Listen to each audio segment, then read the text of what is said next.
तत्र भगवतान् धर्मान् शिक्षेत् गुरु आत्मदैवतः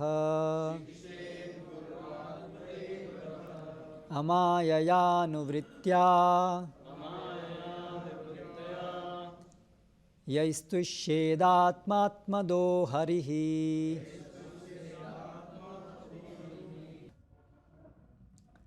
प्रामाणिक गुरु को प्राण एवं आत्मा तथा आराध्य देव मानते हुए शिष्य को चाहिए कि उससे शुद्ध भक्ति की विधि सीखे। समस्त आत्माओं के आत्मा भगवान हरि अपने आप को अपने शुद्ध भक्तों को सौंपने के लिए उद्यत रहते हैं।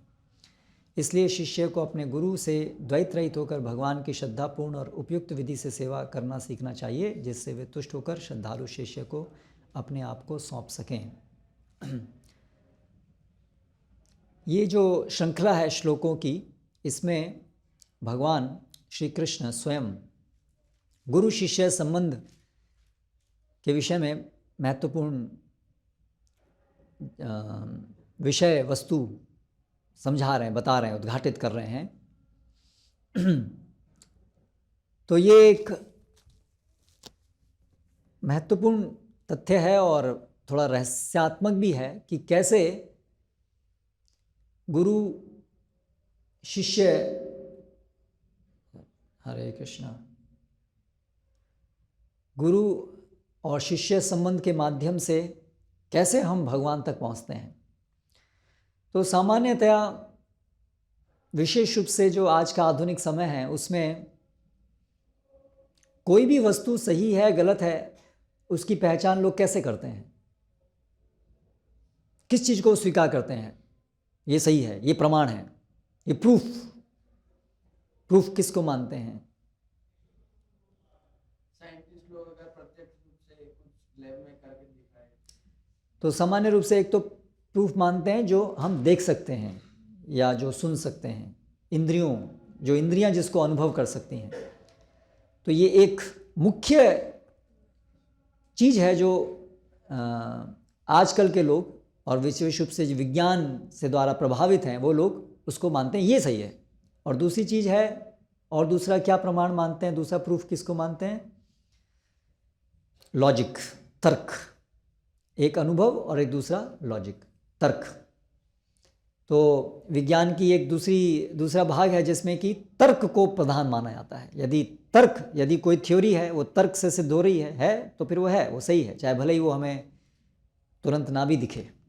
इसीलिए इसके आधार पे आज हम देख सकते हैं कि आधुनिक विज्ञान बोलता है कि ब्लैक होल करके चीज़ें हैं, क्वासार्स हैं, यानी कि इस सृष्टि में ऐसी बहुत भारी चीज़ें हैं जिनको हम कभी देखे नहीं हैं आज तक और जिनको हम कभी देख भी नहीं पाएंगे, लेकिन वो हैं क्योंकि हमारी गणना के अनुसार, साइंटिस्टों की गणना के अनुसार उनको गणना में बैठता है वो कि गणना में ऐसा होना चाहिए कि ये जो संसार है इसमें बहुत वजन होना चाहिए, लेकिन वजन तो है नहीं जितना हम देख रहे हैं। तो उन्होंने इसलिए अपनी कैलकुलेशन से देखा कि गुप्त मास होना चाहिए, ब्लैक होल जिसको हम देख नहीं सकते हैं, जिसमें, और वो अभी वैज्ञानिक ऐसा बोलते हैं कि 94% पूरे ब्रह्मांड में जो चीज़ है वो ऐसी है जिसको हम आज तक नहीं देखे हैं और शायद कभी देख भी नहीं पाएंगे। तो केवल 6% चीज़ों को ही हम देख रहे हैं और उसके आधार पे ही हम अपने पूरे विज्ञान में जो भी बता रहे हैं कि ऐसा है, कोई भगवान नहीं है, या ऐसा है, सब कुछ हमने जान लिया है, सब सृष्टि कैसे चल रही है, वो सब केवल वो 6% के आधार पे हम बता रहे हैं। तो ये एक दो उनके मुख्य लोगों के प्रूफ होते हैं कि हम जो देखते हैं या जो हमारा तर्क कहता है, लॉजिक कहता है। तो अभी ये जो सारा हम यहाँ पर भक्ति शास्त्र, तो ना तो ये कौन से उसमें फिट होता है, ये कौन से प्रमाण में फिट होता है, कौन से प्रूफ में फिट होता है। कोई भी ये वस्तु जो है, जो भी हम कह रहे हैं वैकुंठ है, चतुर्भुज है, भगवान हैं, तो इसका afterwards now class has started.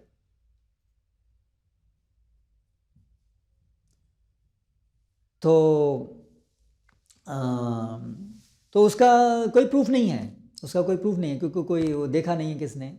और तर्क से देखें तो बहुत सारी चीज़ें हैं जो तर्क संगत भी नहीं लगती हैं। तो फिर ये बहुत बड़ा प्रश्न हम सबके सामने है, और जो हमें सब लोगों के साथ हम जब रह रहे हैं तो ये चुनौतीपूर्ण प्रश्न हमेशा आएगा कि आप लोग जो भी कर रहे हो, क्या ये केवल आपकी केवल एक मान्यता नहीं है, क्या प्रमाण है आप जो भी कर रहे हो। तो इसलिए ये विषय हमें अच्छे से समझ में आना चाहिए कि हमें दिखते नहीं हैं भगवान, हमें लॉजिक में भी नहीं बैठते हैं, मैथमेटिकल कैलकुलेशन में भी नहीं बैठते हैं, तो भी फिर हम कैसे समझ सकते हैं, कैसे हम, क्या प्रूफ है कि भगवान है। सरल शब्दों में कहें तो क्या प्रूफ है कि भगवान है। तो जो लोग ऐसा दावा करते हैं कि क्योंकि मुझे भगवान नहीं दिखते इसलिए भगवान नहीं है, या जो ऐसा कहते हैं कि क्योंकि हमारी तर्क शक्ति से भगवान संभव नहीं है, तर्क में नहीं आते, हमारे तर्क शक्ति में तर्क संगत नहीं है भगवान की उपस्थिति तर्क संगत नहीं है, इसलिए भगवान नहीं है। दो बात मुख्य रूप से बोलते हैं, तर्क संगत नहीं है और हमें दिखते नहीं है इसलिए भगवान नहीं है। तो वास्तव में वे लोग क्या कह रहे हैं कि मैं भगवान हूँ। ये जो वचन है कि भगवान मुझे तो नहीं दिख रहे हैं भगवान, इसका मतलब भगवान नहीं है। अगर होते तो मुझे दिखते, या क्योंकि मेरी तर्क बुद्धि में नहीं बैठ रहे हैं भगवान, इसका मतलब भगवान नहीं है। ये इसका कहने का अर्थ ये है, इसका आशय ये है कि वो व्यक्ति अपने को भगवान डिक्लेयर कर रहा है, वो व्यक्ति अपने को भगवान बता रहा है। कैसे हम कह रहे हैं ऐसा चीज? क्योंकि उसके अनुसार जो व्यक्ति ये वचन दे रहा है, उसके अनुसार क्या प्रूफ है किसी भी चीज का? सबसे परम अधिकारी, कोई भी चीज को निश्चित करने वाला कौन है उस व्यक्ति के लिए? उसकी इंद्रियां, या उसकी तर्क शक्ति, है ना। उस व्यक्ति ने स्वीकार किया है कि संसार में सबसे बड़ी चीज कौन है, वो है उसकी इंद्रियां या उसकी तर्क शक्ति। यदि उसकी इंद्रियां किसी चीज को घोषित करें, हाँ ये चीज है, ये मुझे दिख रहा है, तो मैं उसको मानूंगा। यदि मेरा तर्क घोषित करे, हाँ ये चीज मेरे तर्क के अनुसार सही है, तो मैं उसको मानूंगा। और अगर तर्क या इंद्रियां बोलती हैं नहीं ये तो नहीं है, तो मैं नहीं मानूंगा। यानी उस व्यक्ति के लिए परम कौन है? इंद्रियां, उसकी इंद्रियां, उसका तर्क उसके लिए परम है, वो उसके लिए गॉड है, कह रहे तरीके सबसे बड़ा वही है उसके लिए। और फिर वो व्यक्ति जो है वो अपने को यही मानता है कि ये तर्क, ये बुद्धि ही मैं हूं, ये इंद्रिय मैं हूं, ये आंख मैं हूं, मेरा मन मैं हूं, मेरा तर्क मैं हूं। तो इंद्रियां सबसे बड़ी हैं, तर्क सबसे बड़ा है, और मैं यही हूं, इसका मतलब मैं ही परम हूं, मैं ही भगवान।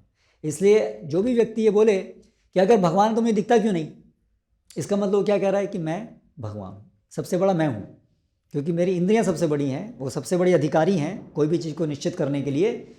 और अगर वो मना कर रही है तो इसका मतलब कोई नहीं है, इसका मतलब सबसे बड़ा है मेरी इंद्रियां, सबसे बड़ा है मेरा तर्क, और मैं तर्क हूं, मैं इंद्रियां हूं, मैं शरीर हूं, इसलिए मैं ही भगवान। तो ये एक्चुअली वो ऐसा कह रहा है, जो भी व्यक्ति ये बोल रहा है वो ऐसा कह रहा है कि मैं भगवान।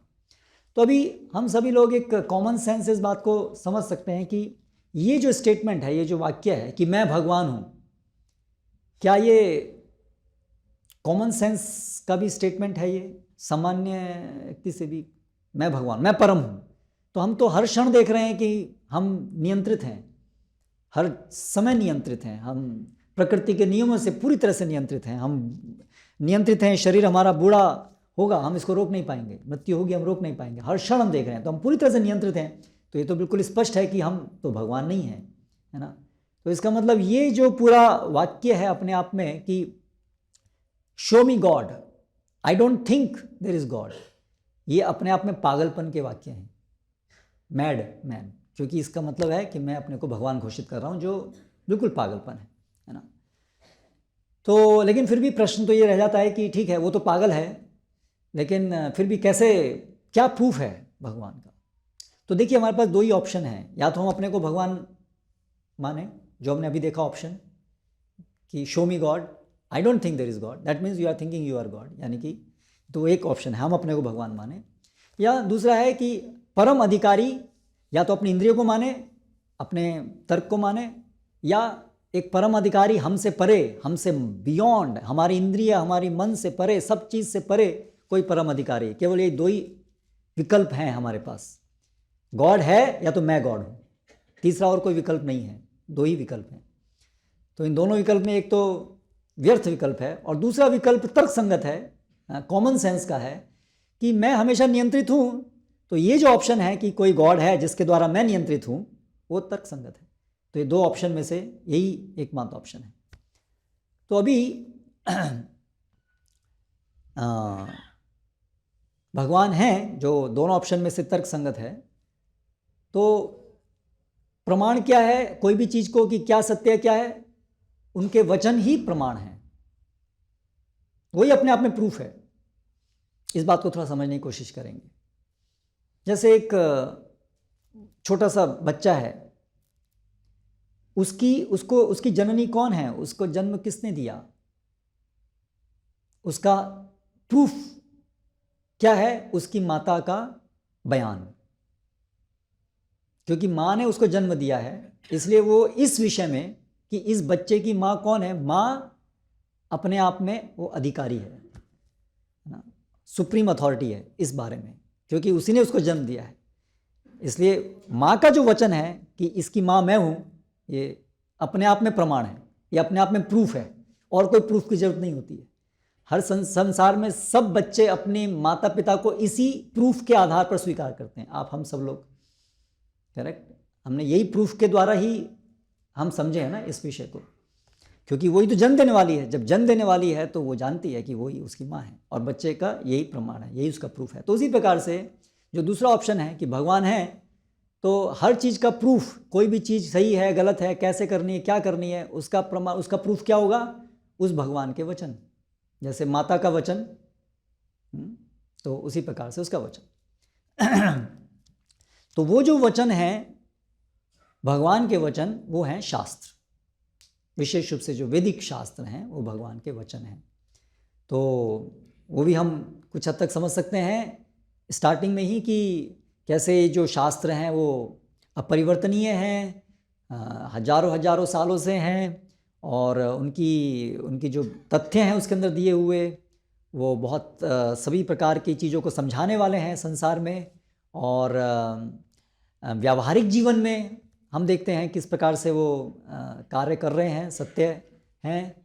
और महान महान लोग जो इनको पालन कर रहे हैं अपने जीवन में, शास्त्रों को, उनके जीवन में हम देखते हैं कि वो लोग संसार के सारे दुर्गुणों से अतीत हो जाते हैं। जो हम सबको जो अज्ञानता जो बांधे हुए है, जिस अज्ञानता की वजह से हमें भय, काम, क्रोध, ये सब अज्ञानता के जो लक्षण हैं, जो लोग इस शास्त्रों को पालन करते हैं उनके जीवन में ये सारी चीज़ें समाप्त हो जाती हैं। वो अज्ञानता से परे चले जाते हैं, उनके अंदर काम, क्रोध, लोभ, मोह, मद, मत्सर्य नहीं होता, वो उनके जीवन में हम देख सकते हैं। तो ये सब चीज़ों से हमें एक आरंभिक समझ आती है कि बहुत संभावना है कि ये शास्त्र जो है किसी मनुष्य के द्वारा दिया गया ज्ञान नहीं हो सकता, वो स्वयं भगवान का ही दिया गया ज्ञान होगा। तभी उसका ऐसा प्रभाव है कि हमेशा सत्य, लाखों लाखों सालों से उसको कोई बदलने की आवश्यकता नहीं है, हर चीज़ बहुत अच्छे से उसमें समझाई गई है, और तर्क संगत सब कुछ, रीजनेबली सब कुछ फिट होती है। और जो ऐसे आचार्य हैं, जो महान लोग हैं, जो उनको पालन कर रहे हैं, उनकी महानता हम देख सकते हैं, है ना। और उसके उपरांत सबसे आगे का जो प्रमाण है, स्वयं हर व्यक्ति अपने जीवन में उसको पालन करके स्वयं उसको अनुभव कर सकता है, साक्षात अनुभव कर सकता है ना। तो यस, सीइंग इज बिलीविंग वो है, लेकिन उसके लिए उसके अनुसार हमें तैयार होना होगा, है ना। तो इस प्रकार से ये तरीका है कि कैसे शास्त्र अपने आप में प्रूफ है। आजकल के लोगों को लिए समझना बहुत मुश्किल है कि प्रूफ किस चीज़ का है। जब वैदिक संस्कृति पालन होती थी, जब सब लोग इसको समझते थे, तब कोई भी चीज़ को सिद्ध करना है ना, दो व्यक्तियों के बीच में कुछ विवाद हो रहा है, तो किस आधार पे सेटल होता था, भाई आप कह रहे हो कौन से शास्त्र में लिखा है। यानी यदि आप मुझे ये बता देंगे कौन से शास्त्र में लिखा है, यदि हम ये एग्री हो जाएं आप और मैं कि शास्त्र में ये लिखा है, प्रूफ हो गया। उसके अलावा मैं और कुछ और अन्य किसी, हरे कृष्णा। तो लेकिन आजकल जिस आधुनिक समय में हम रह रहे हैं, उसमें यदि कोई व्यक्ति बोले कि ये शास्त्रों में लिखा है, तो उनको समझ नहीं आता कि ये शास्त्र में लिखने से प्रमाण कैसे हो गया, प्रूफ क्या है। लेकिन शास्त्र में लिखा है, लेकिन प्रूफ क्या है, प्रूफ क्या है। लिखा है, लिखा तो कोई भी लिख सकता है, कुछ भी लिखा सकता है, प्रूफ क्या है ना। लेकिन शास्त्र में लिखा है मतलब भगवान ने लिखा है, वो प्रूफ है। जैसे कोई माँ बोले मैं इसकी माँ हूँ, तो कोई बोले प्रूफ क्या है, अरे मैं माँ हूँ, मैं बोल रही हूँ, ये प्रूफ है, और क्या प्रूफ है। करेक्ट, दैट्स ऑल, स्वतः सिद्ध प्रमाण, उसके ऊपर कोई प्रूफ नहीं है, वो अपने आप में प्रूफ है ना। तो उसी प्रकार से ये वचन कि ये शास्त्रों में लिखा है वो परम प्रमाण है, उसके अलावा और कोई प्रमाण नहीं चाहिए। तो जो भी उसके अलावा हम अपनी आंखों को, तर्क को उपयोग करते हैं, ऐसा नहीं कि अभी प्रमाण, शास्त्र का प्रमाण परम प्रमाण है, उसके बाद अपनी हम सोचना बंद कर देते हैं, अपना तर्क लगाना बंद कर देते हैं, अपनी इंद्रियों को बंद कर देते हैं, ऐसा नहीं है। लेकिन जो भी शास्त्र में है वो प्रमाण है, वो प्रूफ है। लेकिन अभी उसको समझने के लिए हमें अपनी आंखों का उपयोग करना पड़ता है, इंद्रियों का उपयोग करना पड़ता है, तर्क शक्ति का उपयोग करना पड़ता है। जैसे हम भगवद गीता को पढ़ते हैं तो अपनी यथावत जो भी तर्क शक्ति है उससे उसको समझने का प्रयास करते हैं। लेकिन ऐसा नहीं कि हम उसको तोलते हैं कि अच्छा ये ऐसा लिखा है लेकिन मेरे तर्क के अनुसार सही नहीं है, इसका मतलब ये गलत है। इसका मतलब हम किसको बड़ा मान रहे हैं, शास्त्र को कि तर्क को? तर्क को। तो भगवान कौन हुआ फिर हमारा? तर्क, यानी कि मैं, क्योंकि तर्क मतलब मैं, इसका मतलब वापस वहीं आ गए कि आई एम गॉड, वो पागलपन है। ठीक है, तो इसलिए पहली चीज़ हमें ये समझनी पड़ेगी कि शास्त्र किस तरह से अपने आप में प्रूफ है, प्रमाण है। ठीक है, तो इस बात को पहले समझना पड़ेगा। बल्कि जो इंद्रियां हैं, जो लोग बोलते हैं कि आंखें जो हैं वो प्रमाण हैं या तर्क प्रमाण हैं, तो इंद्रियां तो अपूर्ण हैं और तर्क शक्ति भी उसके पर आधारित है, इसलिए वो भी अपूर्ण है। तो वो तो कैसे भगवान या वो तो कैसे परम हो सकती हैं, है ना।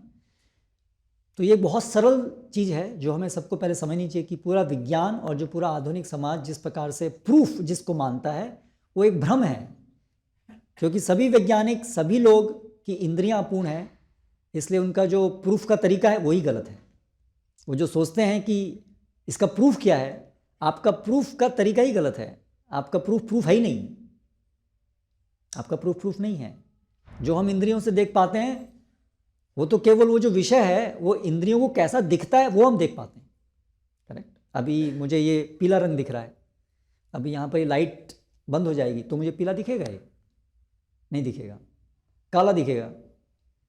तो मुझे ये वास्तव में इसका रंग क्या है वो थोड़ा दिख रहा है। ये रंग मेरी इस आंखों के अंदर जो रेटिना है और उसके ऊपर जो ब्रेन के अंदर जो सेंटर है उसमें ये कैसा प्रतीत हो रहा है वो मैं कह सकता हूँ। इसका रंग क्या है वो मैं नहीं कह सकता कभी भी। तो मैं कभी भी संसार को हम जानते नहीं हैं, संसार कैसा हमें दिखता है वही हम बता सकते हैं। करेक्ट, समझ में आ रहा नहीं ये चीज़? तो इसलिए ऐसा विज्ञान का जो तरीका है, जो इंद्रियों का तरीका है, वो वास्तव में किसी भी चीज़ का प्रूफ नहीं है।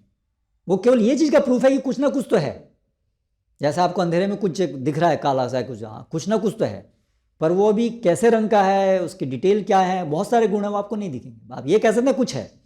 तो हम ये इंद्रियों से जो हमें दिख रहा है इसका मतलब संसार में कुछ है, पर वो एग्जैक्टली क्या है, कैसा है, वो हम नहीं जान सकते हैं, है ना। क्योंकि इंद्रियां पूर्ण हैं और इन इंद्रियां मतलब इंद्रियों के साथ साथ वो चेतना वो भी चाहिए ना चीज़ को समझने के लिए। जैसे मैं कई बार ये उदाहरण देता हूँ, अभी ये कैमरा है ना, और ये आप भी हैं, आप देख रहे हैं, सब हो रहा है, आप सुन रहे हैं, ठीक है। अभी इस यहाँ पर एक चींटी भी चल रही हो सकती है इस लेंस के ऊपर, वो भी देख रही है ये सब हो रहा है, सब हो रहा है ना। तो वो भी, उसकी रेटिना पर भी ये सब फेस आ रहा है, उसके भी जो भी कान हैं उसमें भी आवाज़ जा रही है, लेकिन क्या उसकी जो समझ है कि ये क्या चल रहा है और जो आपकी समझ है वो एक सी है? नहीं है। हालांकि दोनों को तो एक जैसी चीज़ें तो दिख रही हैं, एक जैसी चीज़ें कान में जा रही हैं, वही आवाज़ जा रही है, लेकिन उसको शोर दिख रहा होगा, है ना। लेकिन क्योंकि चेतना अलग अलग है। तो इसी प्रकार से जो पूरा इंद्रियों का जो वो दायरा है वो बहुत सीमित है। इससे पूरे विज्ञान का दायरा बहुत सीमित है और अपूर्ण है। इसीलिए वास्तव में जो प्रमाण है, प्रूफ है, वो है भगवान उवाचा, श्री भगवान उवाचा, वही प्रमाण है। जैसे माँ ने कहा मैं तेरी माँ हूँ, बेटे ये ऐसा है, इसको करना है, इसको नहीं करना है, बस, है ना। अभी एक बच्चा है, एक बच्चा जो है वो माँ से सुनता है कि मैं तेरी माँ हूँ, और वो रिपीट करता है। बच्चे से पूछते हैं बेटे तुम्हारी माँ कौन है? बोलता है मेरी माँ ये है। तो अभी ये जो वचन है बच्चे का, वो परफेक्ट है कि इम्परफेक्ट है? परफेक्ट है। अभी बच्चा तो, उसको तो खुद, बच्चा तो बहुत अबोध है, उसको तो कभी पता ही नहीं चल सकता कि उसकी माँ कौन है, लेकिन वो भी फिर भी परफेक्ट हो गया। एक बच्चा भी परफेक्ट हो गया, एक 3 साल का बच्चा ही परफेक्ट हो गया, परफेक्टली जानता है वो उसकी माँ कौन है, परफेक्ट। कैसे वो परफेक्ट बना? उसके परफेक्ट होने का कारण क्या है? भाई माँ तो इसलिए परफेक्ट है क्योंकि उसने उसको जन्म दिया है, लेकिन बच्चा कैसे इस ज्ञान में वो परफेक्ट जानकारी दे पा रहा है? क्योंकि उसने परफेक्ट स्रोत से सुना है, इसलिए वो भी परफेक्ट हो गया, है ना। अगर वो उसमें अपनी बुद्धि लगाए कि ये मेरी माँ ने, ये नहीं हो सकती क्योंकि इसकी नाक मेरी जैसी नहीं है, ठीक है, तो फिर उसका जो वचन है वो इम्परफेक्ट हो गया, क्योंकि उसने अपनी अपूर्ण तर्क शक्ति वहां पर लगा दी। लेकिन अगर कोई माँ के वचन को यथारूप बोलेगा तो बच्चा खुद अपने आप में इम्परफेक्ट है, लेकिन उसके वचन परफेक्ट हो गए। तो उसी प्रकार से जो शास्त्रों को, जो भगवान के शब्द हैं वो परफेक्ट हैं, जो शास्त्रों के वचनों को यथारूप बताए वो व्यक्ति भी परफेक्ट हो जाता है। वो व्यक्ति अपने आप में परफेक्ट नहीं है, लेकिन क्योंकि वो परफेक्ट स्रोत से जानकारी लेकर यथारूप बता रहा है, इसलिए उसके वचन सब परफेक्ट हैं, इसलिए उससे हमको लाभ हो जाएगा उनको पालन करने से, भले वो खुद व्यक्ति परफेक्ट नहीं है, ठीक है। तो ये पद्धति है जिससे हम जो सब अपूर्ण हैं, हम कैसे जो परफेक्ट हैं भगवान, उनसे परफेक्ट ज्ञान हम कैसे प्राप्त कर पाते हैं, ये उसका तरीका है। तो अभी जो हम सभी हैं, साक्षात तो अभी हम भगवान को देख नहीं पाते हैं क्योंकि हमारी इंद्रियां पूर्ण हैं, इसीलिए भगवान अपने प्रतिनिधि के माध्यम से अपने को हमारे सम्मुख प्रस्तुत करते हैं। शास्त्र जो है हम तक कैसे पहुंचते हैं, हमें क्या पता शास्त्र में क्या लिखा है, क्या भगवान ने कहा है?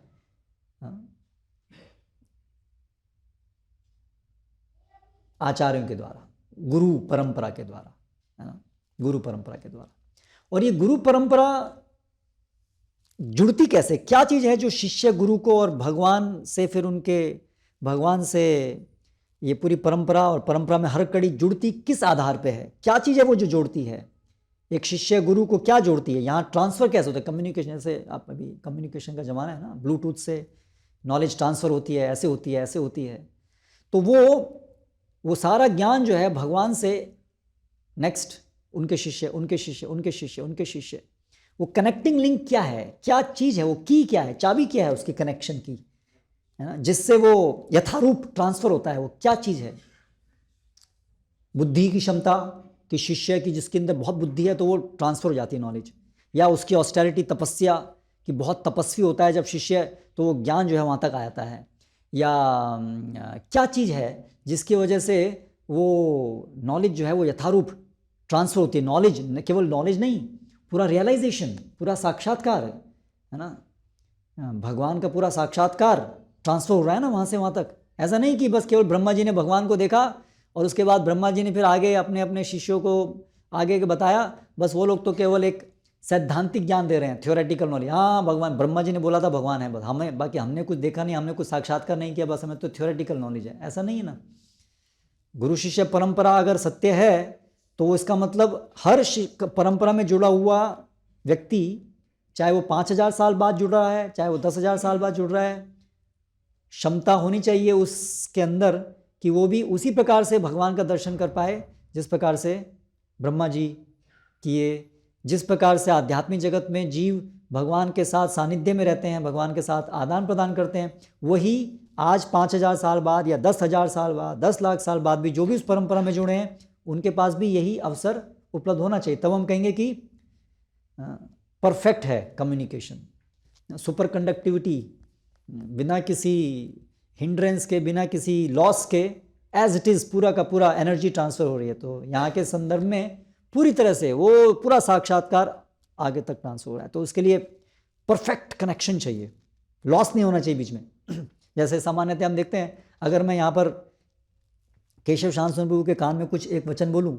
फिर वो नेक्स्ट को बोलेंगे, फिर वो नेक्स्ट के बोलेंगे, नेक्स्ट के बोलेंगे, ऐसे घूमेंगे वापस, लास्ट में अगर दोबारा मैं सुनूंगा तो बहुत संभावना है कि वचन का पूरा उल्टा हो जाएगा, है ना। 100 लोगों में अगर बात चली तो पूरी बदल जाएगी। और परंपरा तो कहाँ से चल रही है? हजारों सालों से चल रही है ना। तो ये भी बड़े आश्चर्य की बात है कि यथारूप कैसे आएगा यहाँ तक, लॉस हो जाएगा इतना ज़्यादा। तो 100 लोगों में बात बदल जाती है, फिर उल्टी आती है, तो ये 1000 सालों में क्या हालत होगी, है ना। तो कैसे वो जो साक्षात्कार है, जो भगवान का इतना करोड़ों साल से आज तक कैसे वो चला आ रहा है। तो वो जो लिंक है वो है प्रेम का लिंक है, वो जो चीज़ को जोड़ती है। तो अतः श्री कृष्ण नामादि ना भवेत ग्राह्यम इंद्रिया सेवोन्मुख ही जीवादौ स्वयं एव स्फूर्ति अधा। ये की है सुपर कंडक्टिविटी प्रिंसिपल। यहाँ पर ये है कि भगवान के विषय में उनके नाम रूप गुण लीला इत्यादि कुछ भी चीज़ भौतिक इंद्रियों से ग्रहण नहीं की जा सकती है, क्योंकि भौतिक इंद्रियों की क्षमता नहीं है भगवान को अनुभव करने की, ना भौतिक बुद्धि की क्षमता है भगवान को किसी भी मात्रा में समझने की। जैसे जिस आदमी की आंखों में कैटरेक्ट है, उसकी क्षमता नहीं है सूरज को देखने की, समझने की, देखने की। जो चीज़ स्पष्ट है, सूरज तो खुद सबको सब चीज़ दिखाता है, लेकिन वही सूरज जिस आदमी के आंखें खराब हैं, कैटरेक्ट हो गया है, वो नहीं देख सकता, है ना। तो उसी प्रकार से हम सभी को कैटरेक्ट है, जो भी इस भौतिक जगत के अंदर हमारी सबकी इंद्रियां भौतिक हैं। भौतिक इंद्रियां आध्यात्मिक विषयों को अनुभव नहीं कर सकती हैं, करेक्ट। जैसे कुछ जानवर होते हैं, उनको केवल ब्लैक और वाइट या ग्रे बस यही दिखता है, उनको रेड, लाल रंग, हरा रंग, ये रंग दिखने नहीं है। तो अभी कोई भी विषय होगा उनको तो यही काला पीला या काला और सफ़ेद ही दिखेगा, है ना। तो उसी प्रकार से जो हमारी इंद्रियां हैं, उनकी जो भौतिक इंद्रियां हैं, ये आध्यात्मिक भगवान को ना तो समझ सकती है, ना भगवान के साथ बात कर सकती है। इस मुंह से हम भगवान से बात नहीं कर सकते, इन कानों से हम भगवान को सुन नहीं सकते, इन आँखों से हम भगवान को देख नहीं सकते हैं, है ना। तो लेकिन अतः श्री कृष्ण भाव नामादि ना भवेत ग्राह्यम इंद्रिया सेवोन्मुख ही जीवादौ स्वयं एवं स्फूर्तिया था। तो फिर कैसे कभी भी हम भगवान का अनुभव कर पाएंगे, कैसे कभी भी हम भगवान के साथ आदान प्रदान कर पाएंगे, उनको सुन पाएंगे, कैसे संभव होगा। सेवोन्मुख ही जीवादौ, जो जीव आत्मा भगवान की सेवा करने के लिए उन्मुख होता है, भगवान उस पर प्रसन्न होकर के उसकी भौतिक इंद्रियों को शुद्ध करते हैं, जिससे कि उसकी शुद्ध जो आध्यात्मिक इंद्रियां हैं वो पूर्ण रूप से अकलुषित, अनकवर्ड हो जाती हैं, है ना। और भगवान की कृपा से उन इंद्रियों को, आध्यात्मिक इंद्रियों को ये शक्ति भगवान प्रदान करते हैं, जिससे वो भगवान का अनुभव कर सकें, भगवान को देख सकें। तो ये कुंजी है भगवान को देखने की, भगवान को समझने की, उनको अनुभव करने की कुंजी है भगवत कृपा। भगवत कृपा, भगवत कृपा से, क्योंकि भगवान भगवान है, वो सर्वोपरि हैं, हम सभी उनके दास हैं, हम सभी उनकी शक्तियां हैं। इसलिए जब वो प्रसन्न होते हैं, तब वो अपने को किसी के भी सामने, जिनसे भी वो प्रसन्न हैं, उनको अपने को व्यक्त करते हैं, उनके सम्मुख अपने को व्यक्त करते हैं। ये विज्ञान है, आध्यात्मिक विज्ञान, ये कुंजी है। तो इसलिए जैसे एक सामान्य उसमें भी हम देख सकते हैं, कोई भी व्यक्ति अपने विषय में गूढ़ रहस्य किसको बताता है? अपने दुश्मन को बताता है, जो उनसे ईर्ष्या करता है उसको बताता है। किसको बताता है? जो उनके प्रति प्रेम रखते हैं उनको बताना चाहता है, करेक्ट। तो भगवान अपने विषय में सब कुछ जो बताते हैं, न केवल बताते हैं बल्कि अपने को प्रकाशित करते हैं। तो वो जो भगवान को प्रेम करना चाहते हैं, है ना, जो अपनी संवैधानिक स्थिति में भगवान की सेवा करना चाहते हैं, क्योंकि हमारा ये स्वभाव है, हम स्वभाव से भगवान के दास हैं, तो उनको भगवान बताते हैं, सब कुछ अपने को प्रस्तुत करते हैं यथारूप। तो इसीलिए जो लिंक है, जो ये परंपरा जो फ्लो करती है बिना किसी अवरोध के, उसका सिद्धांत है सेवा भावना, सेवोन्मुख होना। तो भगवान ब्रह्मा जी को सब कुछ क्यों बताए? भागवतम में प्रथम श्लोक में तेन ब्रह्म हृदय आदि कवये, भगवान बताते हैं कि मैंने ये सारा वेदों के ज्ञान को मैंने प्रकाशित किया सर्वप्रथम ब्रह्मा जी को। अगर आप भागवतम में देखें तो इतिहास में हम क्या देखते हैं, जब सृष्टि की रचना हुई तो जब ब्रह्मा जी सबसे पहले जीव थे ना, तो जब उनकी रचना हुई तो और तो कोई था ही नहीं, और कोई दिख नहीं रहा था सब, और कोई और प्लेनेट कुछ नहीं था, केवल वो एक गर्भोत्कर्षाय विष्णु की जो नाभि से जो कमल पुष्प उत्पन्न हुआ था उस पर ब्रह्मा जी बैठे थे, और वो देख रहे थे कि सब तरफ अंधकार है, क्योंकि सूरज भी नहीं था, सूरज भी नहीं बना है ना, और गर्भक समुद्र है, और वो कुछ नहीं देख पा रहे हैं, उनको पता ही नहीं मुझे करना क्या है, मैं क्या हूँ, क्या करना है। बहुत समय तक उन्होंने अन्वेषण किया अपने बलबूते पर, जो साइंस आज कर रही है वो उन्होंने करके छोड़ दिया, ब्रह्मा जी ने अपने बलबूते पर जो भी करना था, सोचना था, ढूंढना था, सब कुछ किया, कुछ हासिल नहीं हुआ, है ना। लेकिन ब्रह्मा जी एक विशेष जीव है जिनको ब्रह्मा की पदवी दी जाती है ना, तो इसलिए उन्होंने बहुत बहुत पुण्य कर्म किए हैं, जिसके कारण भगवान उनसे प्रसन्न होते हैं और उनको ब्रह्मा की पदवी देते हैं जीव को। इसलिए भगवान उनको वो तपह एक मार्ग बताए कि आप तपस्या करो, भक्ति सेवा करो, और फिर आपको सब कुछ मैं बताऊंगा, सब कुछ आपको दिखाऊंगा, विदित कराऊंगा, है ना। तो फिर ब्रह्मा जी ने इस प्रकार से भगवान की जो वाणी उन्होंने सुनी, अभी भगवान को नहीं देखा, केवल शब्द सुने, और वो शब्द सुनने की शक्ति भी भगवान ने उनको दी। तो वो सुन करके फिर उन्होंने तपस्या की, भक्ति सेवा संपन्न की, और तब फिर उन्होंने सब कुछ वो देख पाए, भगवान को देख पाए, भगवान के साथ बात कर पाए, है ना, और वो सब कुछ सृष्टि में उन्हें क्या करना है सब कुछ उन्हें स्पष्ट दिखने लगा, स्पष्ट अनुभव करने लगे वो, है ना। तो इस प्रकार से तो भगवान ने ब्रह्मा को इसलिए बताया क्योंकि भगवान को प्रसन्न कर पाए। उसी प्रकार से फिर ब्रह्मा ने आगे जो ये ज्ञान दिया नारद मुनि को दिया, क्योंकि नारद मुनि उनको प्रसन्न कर पाए। तो इस प्रकार से ये गुरु शिष्य परंपरा चलती है। तो यस्य देवे परा भक्तिर यथा देवे तथा गुरो तस्येति कथिता ही अर्था प्रकाशन्ते महात्मना। इसलिए कहा गया है कि जो गुरु और कृष्ण को श्रद्धापूर्वक उनकी सेवा करके उनको प्रसन्न कर पाता है, उसी को ही शास्त्र प्रकाशित होते हैं, शास्त्रों का ज्ञान उसके हृदय में प्रकाशित होता है। अथवा केवल शास्त्रों को पढ़ लेने मात्र से उसमें हम प्रवेश नहीं कर पाएंगे, वो केवल हमारे लिए थ्योरी रह जाएगा। जैसे एक शहद की बॉटल के अंदर शहद है, लेकिन शहद का गुण क्या है, उसका स्वाद क्या है, वो आप बाहर से शहद की बोतल को चाटने से नहीं समझ पाएंगे। उसका जब तक आप उसको बोतल को खोलेंगे नहीं, वो शहद को आप अपनी जीवा पर नहीं रखेंगे, तब तक आप नहीं समझ पाएंगे। उसी प्रकार से जो भी व्यक्ति को, जिनसे भगवान प्रसन्न नहीं हुए हैं, जिनसे भगवान का हमारा लिंक क्या है, गुरु प्रसन्न नहीं हुए हैं, तब तक वो हमारे लिए, हम शहद की बोतल को बाहर से चाटने की तरह से शास्त्रों को पढ़ सकते हैं, लेकिन वो हमें उसमें प्रवेश नहीं मिलेगा, साक्षात्कार नहीं होगा, कुछ हमारा रिलेशनशिप नहीं, संबंध स्थापित नहीं होगा भगवान से। तो ये पद्धति है। तो इसीलिए ये जो दीक्षा है, ये जो पूरी पद्धति बड़ी एक ये आध्यात्मिक विज्ञान है ये, है ना, जिसके माध्यम से हम जैसे तुच्छ जीव, छोटे छोटे हम क्या हैं, हम इस पूरे ब्रह्मांड में हमारी क्या योग्यता है ना, कुछ नहीं है, लेकिन हम जैसे जीव, उनके लिए संभव है भगवान के साथ हाथ मिलाना, भगवान के साथ रहना, भगवान की सेवा करना। ये इतनी अद्भुत चीज़ कैसे संभव होती है ना, ये इस वैज्ञानिक क्रिया से संभव होती है, जिसको ये परंपरा का सिद्धांत कहते हैं, गुरु शिष्य परंपरा का सिद्धांत कहते हैं। तो प्रमाण हमने देखा कि प्रूफ, शास्त्र कैसे प्रूफ हैं, और फिर उस चीज़ को हम तक वो कैसे पहुंचती है, हम कैसे उसमें प्रवेश कर पाते हैं, ये उसका विज्ञान है।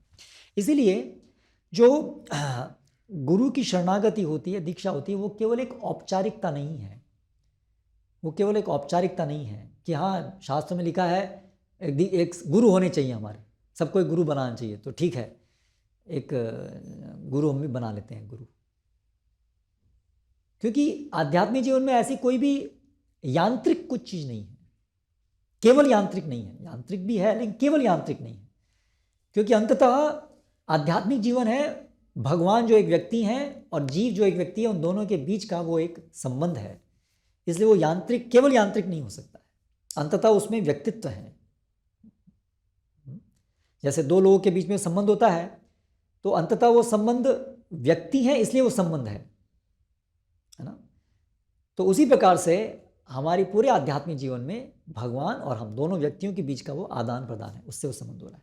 तो इसी प्रकार से गुरु भी, वो उसकी कड़ी है, गुरु भी एक व्यक्ति हैं, वो भगवान का प्रतिनिधित्व कर रहे हैं, लेकिन वहाँ पर भी जो हमारा जो लिंक है वो एक व्यक्तिगत संबंध के द्वारा स्थापित होता है। तो यहाँ पर भी हमें जो गुरु जो हैं उनसे उनको प्रसन्न करना कुंजी है। वो व्यक्ति हैं, उनकी प्रसन्नता अप्रसन्नता होती है, दो अलग अलग व्यक्ति है ना, व्यक्ति के अंदर होता है ना ये प्रसन्न होना ना होना। तो अभी हम कितना अपने को लिंक कर पाएंगे उस परंपरा से, वो किस पर निर्भर करेगा कि हम गुरु को कितना प्रसन्न कर पाए। और गुरु की प्रसन्नता किस पर निर्भर करती है, हम कितना भगवान को प्रसन्न करने के लिए तत्पर हैं। क्योंकि गुरु का और कोई, गुरु होने के पीछे उद्देश्य नहीं है, उसका उद्देश्य केवल क्या है कि सबको भगवान के साथ जोड़ना। सब भगवान के सेवक हैं, भगवान लेकिन भूल गए हैं, उनको वापस ये इस संबंध में वापस ले आना वो गुरु का एकमात्र उद्देश्य होता है। तो इसलिए गुरु को प्रसन्न करने का अर्थ ही है कि भगवान प्रसन्न है ना। और गुरु तभी प्रसन्न होते हैं जब हम भगवान को वास्तव में प्रसन्न करने के लिए भी तैयार होते हैं। तो इस प्रकार से जो भी, चाहे वो ऑलरेडी दीक्षित हैं या वो जो दीक्षा के लिए प्रयत्नशील हैं, अभिलाषी हैं, हरे कृष्णा, तो ये बात एक हमें महत्वपूर्ण समझने की है कि आप इसको एक यांत्रिक विधि ना लेकर के आप इसको समझिए कि एक व्यक्तिगत चीज़ है। इसलिए ऐसा नहीं कि केवल पुस्तकें पढ़ करके हम भगवान को समझ लेंगे, या केवल एक मात्र दीक्षा लेने से, एक औपचारिकता की तरह से दीक्षा लेने से ही हम आगे प्रगति कर जाएंगे। तो इसलिए यहाँ पर जो श्लोक हमने आज पढ़ा उसमें कुछ चीज़ें बताई, जैसे प्रामाणिक गुरु को प्राण एवं आत्मा तथा आराध्य देव मानना चाहिए। प्राण मानना चाहिए। यंत्र को कभी हम अपने प्राण नहीं मानते ना, आजकल शायद मानते होंगे लोग, मोबाइल उनके प्राण है, हार्ट है, हो जाता है। आजकल लोग जीवित व्यक्तियों को दान नहीं देते हैं, है ना।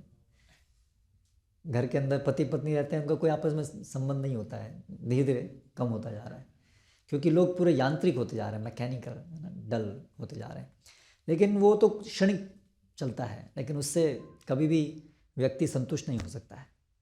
जैसे बच्चा है, खेलता रहे खिलौने से, फिर कब तक खेलेगा, क्योंकि खिलौने तो खिलौने हैं, उसमें जान नहीं है ना। तो अंततः संबंध चाहिए।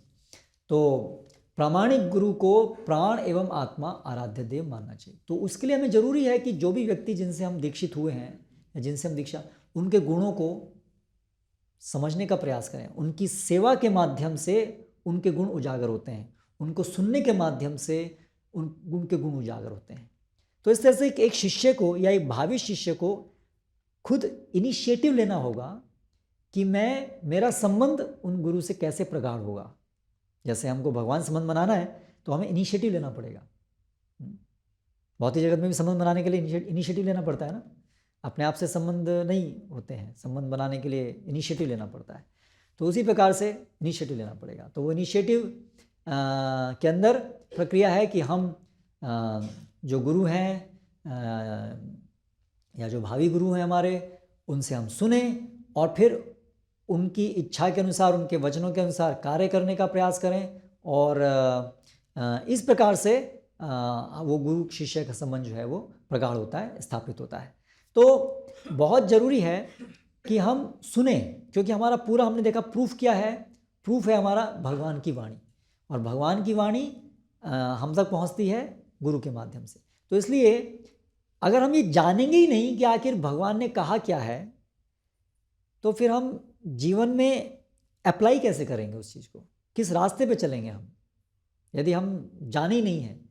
तो केवल एक गुरु हो गए हमारे, अभी हमने तस्वीर लगा दी, दीक्षा हो गई, लेकिन अगर हम शास्त्रों के अनुसार नहीं जीवन जी रहे हैं, शास्त्रों के अनुसार शास्त्र को पढ़ ही नहीं रहे हैं, तो चलने की तो बात बहुत दूर की है। तो फिर हमारा जो ये संपर्क है ना वो बहुत लूज है, फिर वो सुपर कंडक्टिविटी वाला प्रिंसिपल काम नहीं करेगा, रेजिस्टेंस बहुत हो जाएगी और फिर ट्रांसफ़र नहीं होगा फिर चीज़ें, है ना। तो इसलिए हम देखते हैं बहुत लोग हैं जिनकी दीक्षा हो गई है, लेकिन उनकी प्रगति सबकी एक जैसी नहीं होती है, क्योंकि कहीं पर लॉस हो रहा है, कम्युनिकेशन लॉस हो रहा है, कहीं ना कहीं लिंक जो है वो वीक है, करेक्ट। तो इसलिए अभी एक शिष्य के हाथ में है कि वो लिंक को कैसे स्ट्रांग रखे, वायरिंग जो है वो पूरी परफेक्ट, लिंक परफेक्ट रहे, है ना। तो वो कैसे होगा, ये इन सब सिद्धांतों को सही से पालन करने से वो होगा। तो इसलिए ऐसा नहीं है कि अभी हमारी दीक्षा तो हो चुकी है, अभी काम हो गया, अभी ख़त्म, अभी बस जो होना तो हो गया, अभी और कुछ करें कि नहीं करें उससे कोई फर्क नहीं पड़ता। नहीं, वो हर क्षण की बात है और हमेशा रहेगा वो, क्योंकि वो व्यक्ति के बीच की बात है। कभी भी वो, जब भी आप कभी भी शिथिल होंगे, वो संबंध वीक हो जाएगा। उसमें कोई भी यांत्रिक चीज़ नहीं है कि एक बार बन गया तो अभी टूटेगा नहीं, अभी जैसा है वैसे चलता रहेगा, ऐसा कुछ नहीं, करेक्ट। आध्यात्मिक जगत से हम आए, हम वहीं थे ना, तो ऐसा नहीं था कि अभी वो हो गया तो अभी हमें चिंता करने की जरूरत नहीं है। नहीं, ये तो वास्तव में जब हमारा लिंक बन जाता है तो हम स्वयं हमेशा सेवा उन्मुख रहते हैं, लेकिन तथ्य ये है कि हम कभी भी शिथिल नहीं हो सकते हैं। तो इसलिए जो ऑलरेडी दीक्षित हैं वो भी हमेशा से विचार करें कि मैं कितना अपने जीवन में गुरु के वचनों को, भगवान के वचनों को समझने का प्रयास कर रहा हूँ और उसके अनुसार अपने जीवन में ढालने का प्रयास कर रहा हूँ। ये हर शिष्य को बारंबार नियमित रूप से देखने की आवश्यकता है। जितना आप अपने को इस पूरे प्रोसेस में अप्लाई करेंगे, अपने मन को, अपनी पूरी चेतना को, अपनी इंद्रियों को, जो भी आपके पास है सब कुछ को, उसी अनुपात में आप पाएंगे कि आप उसको साक्षात्कार कर रहे हैं, आप उसमें रह रहे हैं, वो जीवंत है आपके लिए। नहीं तो वो फिर ऐसा लगने लगेगा कि बहुत दूर है, पता नहीं, कुछ अनुभव तो नहीं है, ऐसे ही है कुछ, एक केवल एक थियोरेटिकल, एक केवल एक सैद्धांतिक रूप से बन जाएगा। तो ये जो पूरा विज्ञान है ये एक लिविंग नॉलेज है। कृष्ण है, हम उनके साथ बात कर सकते हैं, तो उसके लिए तत्पर रहिए, उसके लिए उत्सुक रहिए और उसके लिए पूरे प्रोसेस को अच्छे से समझ करके अप्लाई कीजिए। तो इसलिए श्रील प्रभुपाद जी ये शास्त्रों को टिप्पणियाँ लिखे हैं, आचार्य सभी लोग उसके ऊपर व्याख्या किए हैं, जिससे कि सब लोग उसको पढ़ सकें और फिर अपने जीवन में अपना सकें, उसके अनुसार उस सेवा कर सकें अलग अलग प्रकार से, और उससे फिर वो उस सब चीज़ों को साक्षात्कार कर सकें। इसलिए हर शिष्य को, या जो भी शिष्य होना चाहते हैं, उनको ये शास्त्रों को अच्छे समझना चाहिए। और शास्त्रों को समझने के लिए क्या जरूरी है, ये 3 चीज़ जरूरी है। शास्त्र में है क्या, उसको समझने के लिए केवल शास्त्रों को ही पढ़ने से संभव नहीं है शास्त्रों को सही से समझ पाना। इसके लिए जरूरी है 3 चीज़ें, गुरु, साधु और शास्त्र। ये तीनों के कंबाइंड प्रोसेस से, तीनों चीज़ों के माध्यम से शास्त्र क्या कह रहे हैं वो हम तक एज इट इज़ पहुंच पाता है। तो क्योंकि जटिल विषय है, जटिल विषय है इसलिए, और शास्त्र बहुत विशद है और जटिल है, इसलिए केवल शास्त्रों को पढ़ने मात्र से भी हम बहुत कंफ्यूज रहेंगे हमेशा, क्या लिखा है, क्योंकि बहुत सारी चीज़ें जटिल है ना। इसलिए जैसे एक सामान्य मैथमेटिक्स को समझने के लिए भी टीचर की जरूरत पड़ती है, वेरी कॉम्प्लेक्स, वेरी सटल, है ना। तो आध्यात्मिक जीवन में ये शास्त्र जो है, even just theory itself is difficult, theory भी अपने आप में डिफिकल्ट है। साक्षात्कार तो है ही अलग बात, थ्योरी भी डिफिकल्ट। तो थ्योरी को समझने के लिए भी उसको भी हमें आवश्यकता है गुरु, है ना। गुरु यानी कि जो इस समय व्यक्तिगत रूप से हम जिनसे प्रश्न कर सकते हैं, जो हमें ऑब्जर्व कर रहे हैं, जो व्यक्तिगत रूप से यहाँ पर उपस्थित हैं हमारे सामने, वो, और समस्त पूर्ववर्ती आचार्य। तो जहाँ पर भी हमें कहीं एक चीज़ है, कहीं दूसरी चीज़ में दूसरी चीज़ दिख रही है, गुरु के वचन, शास्त्र और वहाँ, तो हमें वो तीनों जो है वो एक ही रिकंसाइल करने की जरूरत है। तभी तीनों को रिकंसाइल करके ही हम समझ पाएंगे कि वास्तव में क्या है सत्य। तो ये एक बहुत बड़ा विज्ञान है कि कैसे शास्त्रों को समझना है। तो इसलिए आप देखिए श्रील प्रभुपाद हैं, वो पूर्ववर्ती आचार्य को उद्धृत कर रहे हैं, है ना, और सभी शास्त्रों को उद्धृत कर रहे हैं, है ना। इस प्रकार से वो बता रहे हैं कि कैसे ये गुरु, साधु, शास्त्र, तीनों चीज़ ये चीज़ बता रही, इसलिए वो प्रमाण है, इसलिए वो शास्त्र है। लेकिन बहुत सारे लोग हैं जो गुरु शिष्य परंपरा में आए बिना अपने आप मनु संहिता पढ़ लिया, मनु संहिता में ऐसा लिखा है, भाई यहाँ ये लिखा है तो ये सही है, वहाँ ये लिखा है, लेकिन वो कॉम्प्लिकेटेड है, यहाँ ऐसा लिखा है, वहाँ दूसरा लिखा है, क्या सही है, कैसे पता लगाएंगे। तो वो कंफ्यूज रहते हैं। जो उनको अच्छा लगता है उसको मान लेते हैं, और जो अच्छा नहीं लगता है उसको बोलते हैं ये शास्त्र ये बेकार है, ये बाद में लिखा होगा, ये ऐसा होगा, ऐसे करके टिप्पणियाँ करते हैं। ऐसे बहुत सारे लोग हैं जो वेदों के ऊपर, हाँ वेदों में ये वेद है, ये बेकार है, ये तो ऐसा है, ये तो ऐसा, हम इसको नहीं मानते, अर्थ कुकटी नहीं आए, है ना। तो ऐसा नहीं है, शास्त्र सभी कुछ शास्त्र में ही बताया गया है, उपनिषदों के अंदर ही बताया गया है, पुराणों के अंदर बताया गया है, कैसे चारों वेद, पुराण इत्यादि सभी भगवान के मुख से आए हैं। तो सभी की प्रमाणिकता है। लेकिन अगर हमें कहीं विरोधाभासी चीज़ दिख रही है तो इसलिए गुरु, साधु, शास्त्र के माध्यम से उसको समझना पड़ेगा कि कौन सी चीज़ क्यों वहाँ ऐसी कही गई है, ठीक है, समन्वय करना होगा।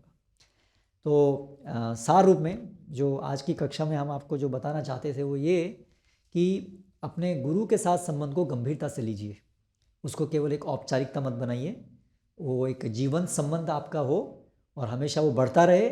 उसके लिए उनके वचनों को सुनते रहना, शास्त्रों के माध्यम से, उनकी वाणी इत्यादि सबके माध्यम से सुनते रहना और अपने जीवन में पालन करते रहना, इसके लिए हमेशा रेगुलरली हमें तत्पर रहना चाहिए।